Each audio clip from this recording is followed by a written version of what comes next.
At exactly 9:17 a.m. on January 22, 1943, a 27-year-old Army lieutenant crouched inside the shattered remains of a Japanese bunker on the island of Guadalcanal. His name was John George. To most of the men in his battalion, he was a curiosity, the officer who refused to carry the same rifle as everyone else. They joked about his mail-order sporting rifle, the cheap little scope, the 5-round magazine. They wouldn't be laughing for long. 240 yards away, high in the tangled canopy of a banyan tree, something moved. Just a branch shifting in air that otherwise stood perfectly still. George noticed. He eased the crosshairs onto the shadow, controlled his breathing, and squeezed the trigger. The Japanese sniper fell 90 feet through branches and vines, slamming into the jungle floor. The Point Cruz Groves had just found their hunter. By late January 1943, the jungle west of Point Cruz had become a nightmare. The Japanese had positioned 11 elite snipers in the massive banyan trees that towered over American supply trails. Some of those trees stood nearly 90 feet tall. A man could climb into position before dawn and remain invisible for an entire day. In just 3 days, those snipers had killed 14 Americans from the 132nd Infantry Regiment. One soldier was shot while filling his canteen. Another was killed by a sniper hidden in a tree his patrol had already walked past twice. Morale collapsed. Men were afraid to move.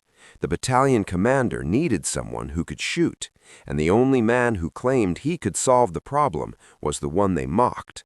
While every other soldier carried the standard M1 Garand, John George had spent 2 years of National Guard pay on a civilian hunting rifle, a Winchester Model 70 ordered from a catalog. It had a small Lyman Alaskan scope, only 2.5 power magnification. His officers called it a toy. One captain ordered him to leave it in his tent and carry a real weapon. George ignored him. Because before the war, John George wasn't just a soldier, he was an Illinois state champion marksman, the youngest winner in state history, capable of 6-inch groups at 600 yards. Now, finally, the jungle would test him. George entered the ruins of an abandoned Japanese bunker before dawn. He brought no radio, no spotter, only 60 rounds of ammunition and his Winchester. At 9:17 a.m., he saw movement 87 feet up in a banyan tree. 2 clicks for wind, 1 smooth squeeze. The sniper vanished. At 9:43, he spotted the sniper's partner climbing down another tree. 2 shots, 2 kills. By noon, 5 Japanese snipers were dead. The jungle went silent. The next morning, rain masked all sound. At 9:12 a.m., George dropped sniper number 6 from nearly 300 yards. At 9:57, Japanese mortars began walking toward his bunker. First salvo, 40 yards short. Second, 20 yards short. George ran. The third erased the bunker. By evening, he had killed 8. On the third day, George found a sniper hiding low in a palm tree. Too easy. He searched again and found the real shooter high in a banyan tree, watching George's old position. George killed the decoy, then swung instantly and killed the real threat. The final sniper wasn't in a tree. He was crawling through jungle undergrowth.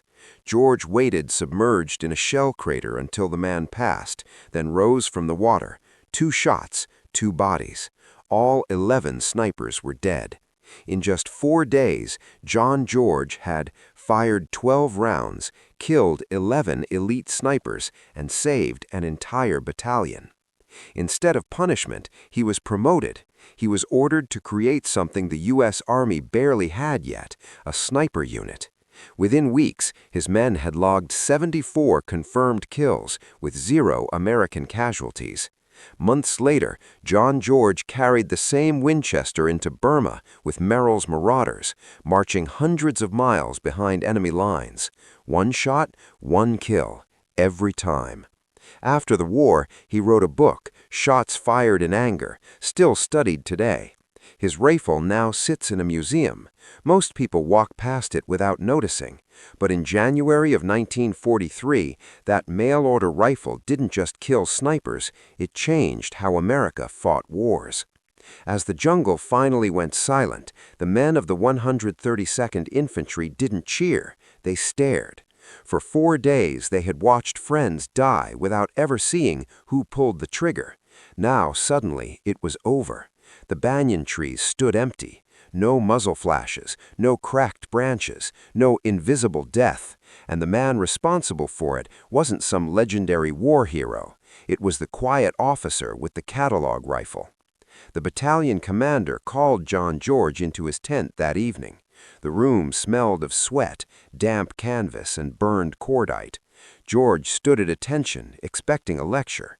He had disobeyed orders more than once. He had carried unauthorized equipment into a combat zone. He had operated alone behind enemy lines. Instead, the colonel stared at him in silence for a long moment. Then he said, "Lieutenant, how many shots did you fire?" 12, sir." There was another pause. "How many men did you kill?" 11 confirmed, sir." The colonel leaned back slowly in his chair. For the first time in months, the jungle had lost. Within 24 hours, orders came down from division headquarters. John George was no longer just a platoon leader. He was ordered to select the best shooters from across the regiment, 40 men in total. Farmers, hunters, small-town kids who had grown up with rifles in their hands. They were given whatever scopes could be found. Some were civilian hunting optics shipped from the States. Some were captured Japanese scopes. Most were mismatched, scratched, imperfect. But they were deadly.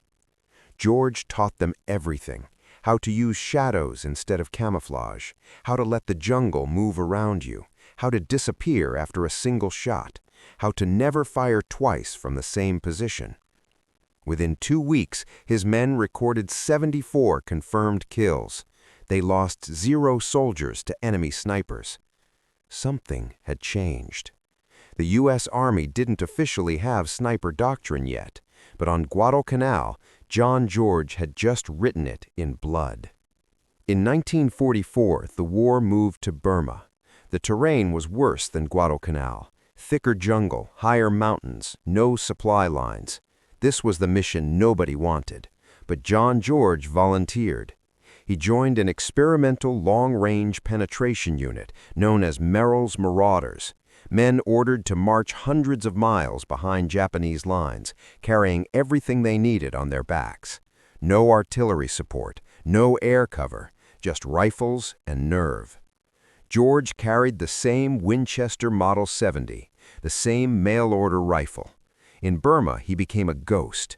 Japanese patrols began finding officers dead in their camps with a single hole through the chest. No witnesses, no warning, no second shot. The men whispered about him. They called him the man the jungle couldn't see. Years later, after the war, John George sat down and wrote a book about everything he had learned. He called it Shots Fired in Anger. Not a war story, a survival manual. It taught future soldiers how to stalk, hide, wait, and strike with precision.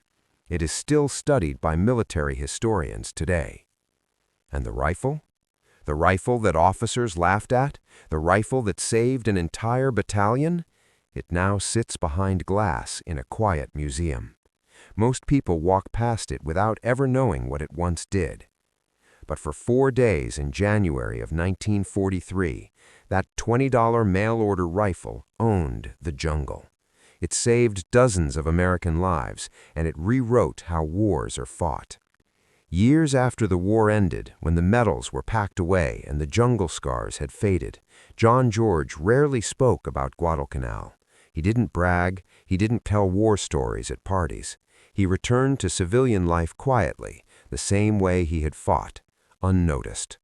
But the men who served with him never forgot.